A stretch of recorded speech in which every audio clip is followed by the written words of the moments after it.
राहुल के इसी बयान को लेकर भड़के रवनीत सिंह बिट्टू ने क्या कहा है? वो एक तरह से राहुल गांधी को ओपन चैलेंज देते हुए नजर आ रहे हैं, खुली चुनौती दे रहे हैं। किस सिख को गुरुद्वारे जाने से रोका गया भारत के अंदर, ये बताएं राहुल गांधी। एक सिख कह दे तो बीजेपी छोड़ दूंगा।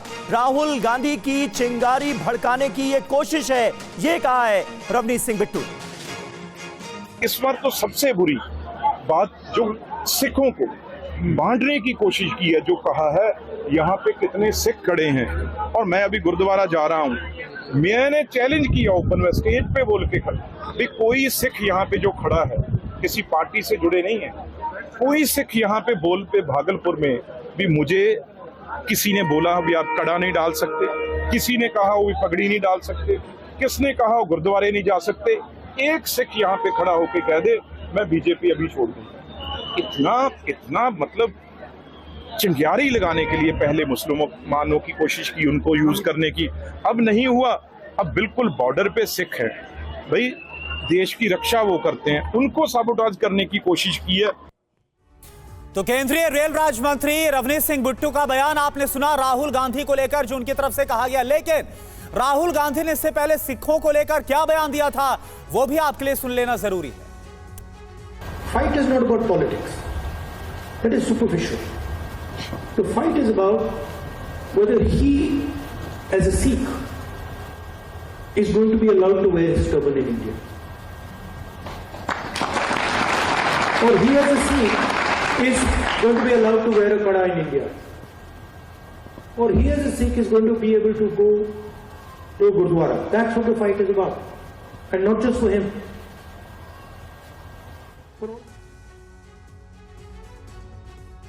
दीपक झा हमारे साथ मौजूद हैं कांग्रेस पार्टी से। दीपक, आप ही के पास आ रहा हूं, हाथ उठाने की जरूरत नहीं है आपको। राहुल गांधी के इस बयान को गैर जिम्मेदाराना आप मानते हैं क्या कि भारत में इस बात की लड़ाई है कि एक सिख को पगड़ी पहनने दी जाए या ना दी जाए, कड़ा पहनने दिया जाए या ना दिया जाए, गुरुद्वारे जाने दिया जाए या ना दिया जाए?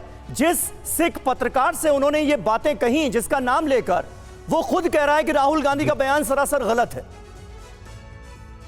देखिए समीर भाई, सबसे बड़ी बात है कि कांग्रेस वो पार्टी है सिखों के सम्मान की बात करते हैं तो कांग्रेस पहली पार्टी इस देश की, और डॉक्टर मनमोहन सिंह पहले प्रधानमंत्री जो सिख कम्युनिटी से आते हैं और उनको देश का प्रधानमंत्री बनने का गौरव प्राप्त हुआ। तो सिख समाज को आईना दिखाने का बयान पर आइए, बयान पर। भाजपा से नहीं करना है, मैं बयान पे आ रहा हूँ, बिल्कुल आ रहा हूँ। बात है कि आज कितने न्यूज़पेपर, कितने दुनिया भर के तमाम आर्टिकल छापे जा रहे हैं कि भारत में धार्मिक आजादी का हनन हो रहा है। धार्मिक आजादी का मतलब हो, चाहे हिंदू हो, चाहे मुसलमान हो, चाहे सिख हो, हर एक धर्म की आजादी का हनन हो रहा है। यहाँ पे सड़क चलते हुए गाय रक्षा के नाम पे फरीदाबाद में आर्यन मिश्रा को मार दिया जाता है। क्यों मार दिया जाता है? किसने ठेका दिया इनको मारने का? भाजपा ने दिया। गोली मारने का आदेश नरेंद्र मोदी जी ने दिया। किसी को कौन होते हैं नरेंद्र मोदी और बीजेपी के गुंडे जो राह चलते लोगों को गोली मार देते हैं? और दूसरी बात यहाँ की, अरे भाई एग्जाम्पल वो किस चीज का दे रहे हैं? दीपक, सवाल क्या पूछा है मैंने? वही कहा, सिखों को धार्मिक आजादी इस देश में नहीं है क्या? मैंने वो पगड़ी नहीं पहन सकते, वो कड़ा नहीं पहन सकते, वो गुरुद्वारे नहीं जा सकते, ये किस तरह की बातें हैं? कोई एक एग्जाम्पल आपके सामने हो तो दे दीजिए। यही तो सवाल पूछ रही है बीजेपी। यही मैं भी कह रहा हूँ, धार्मिक आजादी का हनन हो रहा है। दुनिया भर की तमाम रिपोर्ट्स आ रही हैं हिंदुस्तान के बारे में, जो जहां पे कहा जा रहा है कि भारत में धार्मिक आजादी का ऊपर अतिक्रमण हो रहा है। नहीं तो आप ये कहना चाहते हैं कि सिखों को धार्मिक आजादी नहीं है इस देश में? इसने कहा चाहे वो सिख हो, चाहे दीपक झा, कांग्रेस पार्टी ये कहना चाहती है कि सिखों को धार्मिक आजादी नहीं है इस देश में। इस देश में सबको आजादी है, लेकिन भाजपा उस आजादी पे अतिक्रमण कर रही है। राहुल गांधी जी ये कह रहे हैं, कांग्रेस पार्टी ये कह रही है। हमारे कहने का तात्पर्य है कि हम संविधान के हिसाब से चलना चाहते हैं, देश को संविधान की तरह से ले आगे बढ़ाना चाहते हैं, लेकिन भाजपा एक आरएसएस के तरीके से इसको आगे बढ़ाना चाहती है। जहाँ पे मुसलमानों को कहते हैं गोली मार देंगे, 80 और 20% की बात करते हैं, आप उस पर सवाल नहीं करते। जब राहुल गांधी जी को जान से मारने की धमकी देते हैं भाजपा के नेता, वो तो आतंकवादी सबसे बड़े वो हो जाते हैं। दूसरी बात मैं कहूंगा कि भाजपा को अपने गिरेबान में सोचना चाहिए, देखना चाहिए नरेंद्र मोदी जी किस तरीके से अपने आस्तीन के सांप पाले हुए हैं। चाहे वो भाजपा, चाहे वो बिट्टू हो, चाहे वो सिंधिया जी हो, चाहे कंगना रनावत हो, इस सारे के सारे देश विरोधी लोग हैं और कांग्रेस से जा जाके सारे लोग कांग्रेस के खिलाफ बातें करते हैं। इसका मतलब है कि नए नए लोग हैं भाजपा में जाके नरेंद्र मोदी के खिलाफ अपनी भक्ति सिद्ध करना चाहते हैं। इसका कोई दूसरा मतलब नहीं है। इस देश को भाजपा ने तोड़ने का काम किया है। राहुल गांधी जी की कांग्रेस पार्टी की उस सोच के साथ लड़ाई है, व्यक्तिगत लड़ाई नहीं है। लेकिन ये भाजपा के कुछ नेता जो तथाकथित रूप से मंत्री बना दिए जाते हैं, ये ठीक है। इस तरीके से बयान देते हैं, तो सरकार को भी इस पे एक कड़ा कदम उठाना चाहिए, या कि राहुल गांधी जी के खिलाफ कार्रवाई करे। चलिए या ठीक कि है, इन कड़ा मंत्रियों को कदम उठाना बर्खास्त करे। चाहिए, ये आपकी दोनों में। मांग है, ये कांग्रेस की मांग है। प्रमोद स्वामी जी, वो आप सुन ही रहे हैं लगातार दीपक झा को। ये बताइए कि धार्मिक आजादी के नाम पर सिखों को लेकर जो बयान राहुल गांधी की तरफ से दिया गया अमेरिका में, इसमें आपको कोई सियासी मकसद भी नजर आता है क्या?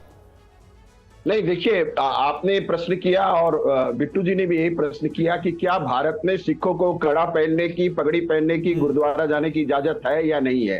तो हमारे जो मित्र कांग्रेस पार्टी के हैं वो सीधा जवाब नहीं दे पाए, लेकिन यहाँ हर धर्म के लोगों को धार्मिक आजादी है और किसी की धार्मिक आजादी में कोई हस्तक्षेप नहीं कर रहा है। अब रही बात विपक्ष के नेता के जिम्मेदार बयानों की, तो मैं सिर्फ एक छोटा सा उदाहरण देना चाहूंगा कि जब नरसिम्हा राव जी जब देश के प्रधानमंत्री थे और पाकिस्तान ने यूनाइटेड नेशन सिक्योरिटी काउंसिल में जब मानव अधिकार का मुद्दा उठाया था, तो नरसिम्हा राव जी ने अटल बिहारी वाजपेयी जी को भेजा था और वाजपेयी जी ने जोरदार रूप से भारत का पक्ष रखा और पाकिस्तान का जो प्रस्ताव था यूनाइटेड नेशन सिक्योरिटी काउंसिल में जेनेवा में 1994 में, वहां पाकिस्तान को मुंह की खानी पड़ी थी। हमारे मतभेद देश में हो सकते हैं, राजनीतिक मतभेद हो सकते हैं, लेकिन विदेशों में जाकर के राहुल गांधी जिस तरह से बयानबाजी करते हैं कि भारत में धार्मिक स्वतंत्रता नहीं है, ये नहीं है, वो नहीं है, ये भारत के लिए उचित नहीं है। भारत की जिस तरह से बदनामी वो विदेशों में जाकर के करते हैं, हमारा विरोध उस बात से है। अगर आप अगर लक्ष्मण रेखा पार करेंगे, आप भारत में मोदी जी की समालोचना करिए, भारतीय जनता पार्टी की नीतियों की समालोचना करिए, सरकार की समालोचना करिए, हमें कोई आपत्ति नहीं है। लेकिन विदेशों में जाके आप धार्मिक स्वतंत्रता की बात करेंगे, लोगों को भड़काएंगे, तो उसका फायदा किसको उठेगा? उसका फायदा भारत विरोधी शक्तियां उठाएंगी। और पहले भी राहुल गांधी के बयान का पाकिस्तान ने फायदा उठा करके और अंतर्राष्ट्रीय मंचों पर राहुल गांधी के बयान को कोट कर ये एक इंपॉर्टेंट पॉइंट है प्रमोद स्वामी जी।